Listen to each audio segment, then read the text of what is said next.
Hello दोस्तों, आज फटाफट न्यूज़ में मैं दीपक पांडे आपके सामने आया हूं और बेहद ही दुख की बात है हमारे देश के लिए कि जो स्वर कोकिला लता मंगेशकर जी थी, उनका आज निधन हो गया। जी हाँ दोस्तों, 28 सितंबर 1929 को इंदौर, जो कि वर्तमान में मध्य प्रदेश में है, उस समय ब्रिटिश इंडिया में हुआ करता था, वहाँ पर उनका जन्म हुआ था और मात्र 13 साल की उम्र में ही वो अपने पिताजी को खो दी थी। और उसके बाद से उनका संघर्ष शुरू हुआ था, जो था कि 1942, और 1942 के बाद वो रुख की मुंबई की तरफ 1945 के दौरान। और बचपन से ही उनके जो पिताजी थे वो संगीत प्रेमी थे, तो जाहिर है कि उनको संगीत में बेहद रुचि थी और इस वजह से वो गायन का अपना जो प्रैक्टिस था वो भी करती थी। लेकिन उस समय तक उनको कोई पहचान नहीं मिलती थी। हालांकि गाना वो कम एज में ही शुरू कर दी थी, 13-14 साल की उम्र में ही, लेकिन उनका जो संघर्ष है वो निरंतर चलता रहा।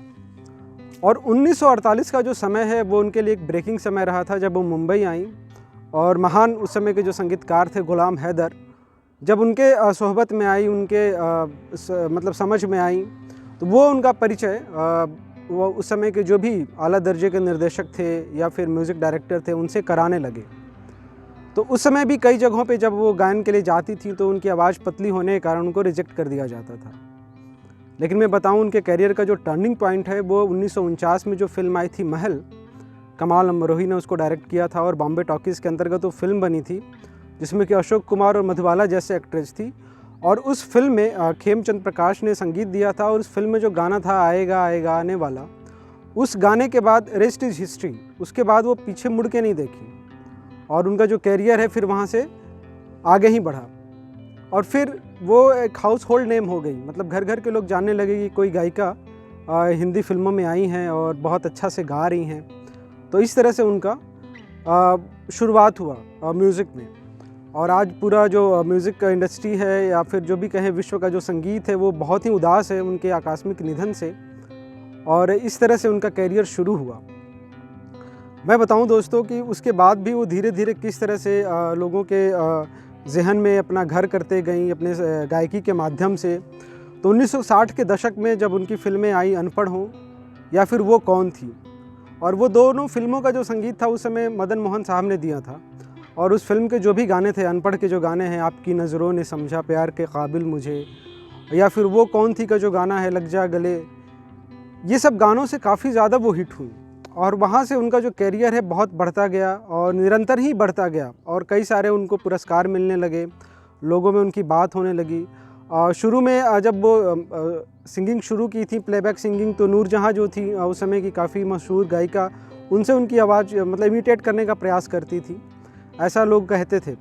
लेकिन धीरे धीरे इन्होंने अपना एक शैली ईजाद किया और उस शैली में इतनी पारंगत हुई और इतना वो सुरीला गाने लगी कि हर जगह उन्हीं के चर्चे होने लगे थे। और फिर ये जो उनका सिलसिला है वो शुरू रहा निरंतर, हर साल ब साल, हर साल उनके गाने हिट पे हिट होते गए। और 70s के दशक में मैं बताऊं, जो परिचय फिल्म है गुलजार साहब की, जिसका म्यूजिक आर डी बर्मन ने दिया था, उस फिल्म में जो बीती ना बिताए रहना जो गाना गाई थी उसके लिए उनको राष्ट्रीय पुरस्कार मिला। फिर आपको 78 में जो सत्यम शिवम सुंदरम फिल्म थी राज कपूर साहब की, उस फिल्म के लिए जो गाना गाई, जो टाइटल ट्रैक है, वो काफ़ी हिट हुआ था। तो ये कुछ ऐसे मतलब उनके कैरियर में आयाम है जो कि मतलब काबिल तारीफ़ है। लोग आज भी उसको याद करते हैं और उनकी मतलब उन गानों को गुनगुनाते रहते हैं। और अगर मैं पुरस्कारों की बात करूं दोस्तों, तो उनको 1969 में 69 में जो भारत का पद्म भूषण अवार्ड है वो दिया गया उन्हें। और 1989 में उनका जो योगदान था संगीत के क्षेत्र में, उनके लिए उनको दादा साहब फाल्के पुरस्कार दिया गया। फिर उसके बाद और पुरस्कारों का सिलसिला बढ़ा। मैं बताना चाहूँगा कि जो महाराष्ट्र भूषण अवार्ड है उनको 1997 में मिला। फिर 1999 में पद्म विभूषण से सम्मानित की गई और 2001 में उन्हें भारत रत्न दिया गया, जो कि भारत का सर्वोच्च टाइटल होता है, सर्वोच्च अवार्ड होता है किसी भी व्यक्ति को किसी भी क्षेत्र में महान कार्य करने के लिए। और 2006 में फ्रांस देश का जो सबसे बड़ा अवार्ड है, जिसको कि वहाँ का भारत रत्न हम कह सकते हैं, लीजन ऑफ ऑनर, वो उनको प्रदान किया गया। तो ये तो पुरस्कारों की बात रही। और उनके जो गाने में जो पुरस्कार अर्जित की, उसमें से 3 नेशनल अवार्ड पाई वो एज अ फीमेल ब्लैक, जो फीमेल प्लेबैक सिंगिंग होती है उसके अंतर्गत। फिर 15 अवार्ड उनको मिले, बंगाल जो जर्नलिस्ट एसोसिएशन का जो अवार्ड होता है उसमें अवार्ड मिले, 4 उनको फिल्म फेयर मिले और इस तरह के कई सारे अवार्ड मिले और लास्ट में उनको लाइफ टाइम अचीवमेंट अवार्ड से भी नवाजा गया। लेकिन उनकी जो गायन थी उस समय के जो भी सिंगर थे वो मुकेश हों या मोहम्मद रफ़ी हों, किशोर कुमार हों, तलत महमूद हों, मन्ना डे हों, सबके साथ वो डुइट गाईं और सबके साथ उनका जो जुगलबंदी था काफ़ी मशहूर था, लोग उनको पसंद करते थे। फिर लेटर स्टेज पे जब आई 80s में तो जो भी सिंगर थे मोहम्मद अजीज़ हों, शब्बीर कुमार हों, सुरेश वाडेकर हों, इनके साथ भी बखूबी वो गाईं और काफ़ी लोगों ने उनको पसंद किया। फिर 90s में जो भी सिंगर आए नए हरिहरन सर हों या फिर सोनू निगम हो, कुमार सानू हो, उदित नारायण हो, सबके साथ वो गाईं। और इस तरह से मैं बताना चाहूँगा कि जो भी आज के संगीत में जो भी नाम मशहूर हैं सब यही कहते हैं कि हम उनकी उंगलियां पकड़ के चलना सीखे हैं।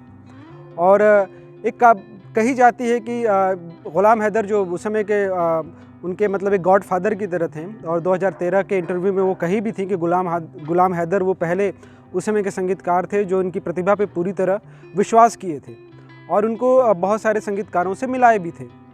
तो वो कहते थे कि अगर ये रोती भी है लता मंगेशकर जी तो सुर में रोती हैं, मतलब कभी बेसुरी नहीं होती हैं।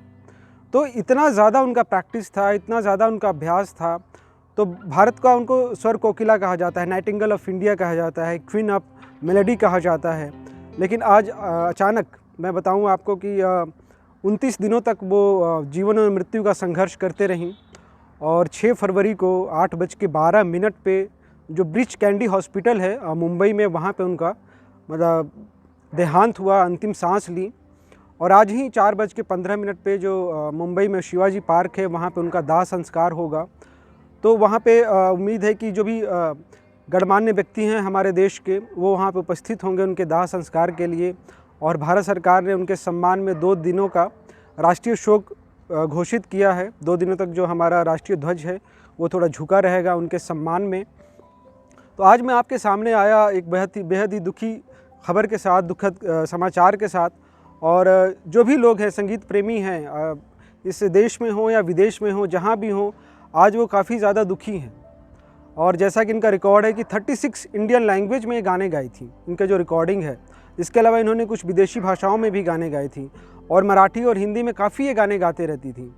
और 90s में जो फिल्म आई थी लेकिन उसके जो गाने हैं दिल हूम करे वो काफ़ी ज़्यादा हिट हुआ था। तो हर साल मतलब 50, 60, 70s, 80s, 90s, इवन 2000 तक जब AR रहमान ने म्यूज़िक देना शुरू किया, दिल से फिल्म का जो गाना था जिया जले, तो पुराने लोगों के साथ साथ नए लोगों के साथ भी वो गाना गाई।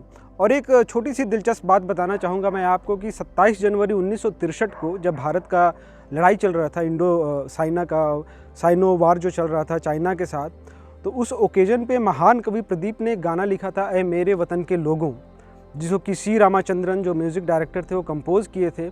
और उस सभा में उस वक्त जब ये गाई थी तो पंडित नेहरू भी मौजूद थे, ए मेरे वतन के लोगों, और उनकी आंखें भी नम हो गई थी, उनकी आंखों से भी आंसू गिर गए थे। तो कुछ ऐसे इनके योगदान हैं संगीत के क्षेत्र में कि जो भी इनको सुना है वो इतना ज़्यादा प्रभावित हुआ है कि उसकी जीवन की दिशाएं बदल गई हैं। इनके देहांत पे बहुत सारे लोग अपना शोक प्रकट किए, वो प्रधानमंत्री हों, सचिन तेंदुलकर हो, अमिताभ बच्चन हो, या राजा मौली हो, SS राजा मौली हो, या फिर आज के समय में जो भी नए सिंगर हैं या म्यूज़िक डायरेक्टर हैं AR रहमान हो, सब लोगों ने एक दुख प्रकट किया है।